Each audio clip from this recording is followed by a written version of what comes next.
राधे राधे दोस्तों। आज की कहानी है पति को सबक। अशोक जी अपने कमरे में बैठे टीवी देख रहे थे। उनकी पत्नी राधा जी बाहर बैठकर किसी से फ़ोन पर बात कर रही थी। राधा जी जब कमरे में आई तो अशोक जी ने पूछा, किसका फ़ोन था? तब राधा जी ने कहा, जी सुमन का, उसके देवर की शादी तय हो गई है, यही बता रही थी। तब अशोक जी ने कहा, अच्छा एक बात कहूँ, तुम और बच्चे आजकल मुझे कुछ भी नहीं बताते हो, मुझसे दूर दूर रहते हो। दरअसल अशोक जी और राधा जी की दो बेटियां हैं, बड़ी बेटी सुमन और छोटी बेटी रेखा। दोनों की शादी हो चुकी थी। फिर राधा जी ने सांस भरते हुए कहा, हाँ शायद आप सही कह रहे हैं, पर वजह आप जानते हो। आपने हमें कभी अपना नहीं माना। अरे मुझे तो छोड़ो, आप अपनी बेटियों तक से दूर रहे हो जब तक आपका परिवार आपके साथ रहा। फिर अशोक जी बोले, इस बात के लिए मैं खुद शर्मिंदा हूँ।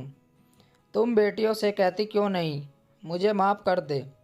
जानता हूँ मैंने तुम लोगों का बहुत दिल दुखाया है, पर मैं बच्चों से बहुत प्यार करता हूँ। तब राधा जी बोली, पता नहीं प्यार करते हो या नहीं, मैंने तो आपके प्यार के बिना ही जीना सीख लिया था काफ़ी पहले। पर बच्चों पर मैं अपनी मर्जी नहीं थोप सकती। वो बड़ी हो चुकी हैं, शादीशुदा हैं, अपने लिए खुद फैसले ले सकती हैं।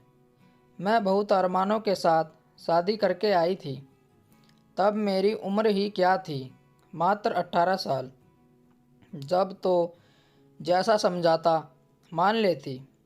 आजकल तो लड़कियां पहले से ही सब समझती हैं। आपने मुझे कभी प्यार नहीं दिया, कभी मेरे लिए खड़े नहीं हुए, कभी मुझे कहीं घुमाने नहीं ले गए। घुमाने तो छोड़ो, आप कभी मेरे साथ मेरे मायके ही नहीं गए। मैं शादीशुदा होकर भी अकेली रही। आपने परिवार ने, खासकर आपकी माँ ने, हमेशा हमारी लड़ाई करवाई और आप हमेशा अपनी माँ की ही भाषा बोलते। उन्होंने तुम्हें भी कभी मेरा नहीं होने दिया और ना ही बच्चों का। ना जाने उन्हें मुझसे कौन सी दुश्मनी थी। और मैं पागल, जिसे ये लगता था आपके माँ बाप और आपकी सेवा करके मैं आप सबका दिल जीत लूँगी। मगर अफसोस, ऐसा कभी नहीं हुआ। ऐसा भी नहीं था कि मेरा बर्ताव आपके घरवालों के खिलाफ बहुत ख़राब था। फिर भी सब मेरे लिए ऐसे रहे कि मैं खुद ही आपके घरवालों को जवाब देने लगी। अब तो शुरू से ही ऐसे थे। इसकी वजह थी आपका ईगो, क्योंकि हमारे समाज में बहू की सुनने वाले को जोरू का गुलाम कहते हैं। आप वो कहलाना नहीं चाहते थे। पर एक बात बताओ, माँ की सुनने वाले को भी श्रवण कुमार कहते हैं। माँ भी तो एक औरत है। वाह रे दोगले समाज। आज आप कह रहे हैं हमसे बहुत प्यार करते हो। तब कहाँ था आपका ये प्यार, जब आपकी माँ हर रिश्तेदार के सामने मेरी बुराई करती थी? उस माँ तो इस दुनिया में नहीं है। और आपके भाई आपको मुंह नहीं लगाते, क्योंकि तुम्हारे पास अब पैसे नहीं रहे। वो तो बेटियां कमाने लगी, तब हमारे अच्छे दिन आए। वरना जब हिस्सा देने की बारी आई तो तुम्हारे घर वालों ने तुम्हें अलग कर दिया। तब क्यों नहीं सोचा था बुढ़ापे में ये बीवी और बच्चे ही काम आएंगे? मैंने आपको बहुत समझाया, पर आपको तो मैं हमेशा बाहर वाली ही लगती थी और घर वाले अपने। अब रही बात बच्चों की, तो वो प्यार की भाषा समझते हैं। आपने उनको कभी प्यार नहीं दिया, इसलिए वे आपके पास नहीं रहे। आपके लिए यह कुछ नहीं था, पर हमारे लिए सब कुछ था। इंसान एक समय तक ही किसी की इंतज़ार करता है।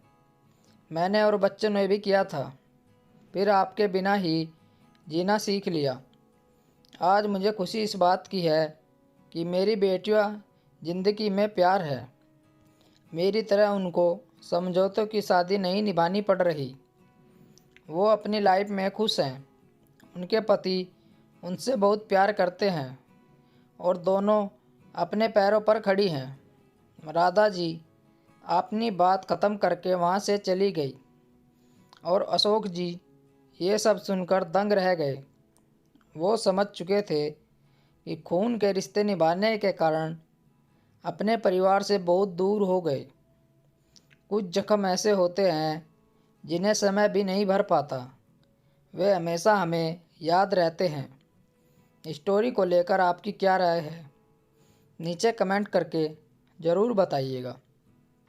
ऐसी ही और बेहतरीन कहानियों के लिए हमारे चैनल को ज़रूर सब्सक्राइब करिए। मिलते हैं आपसे एक और नई कहानी के साथ। तब तक जुड़े रहिए हमारे चैनल के साथ। कहानी सुनने के लिए आप लोगों का बहुत बहुत धन्यवाद। राम राम दोस्तों।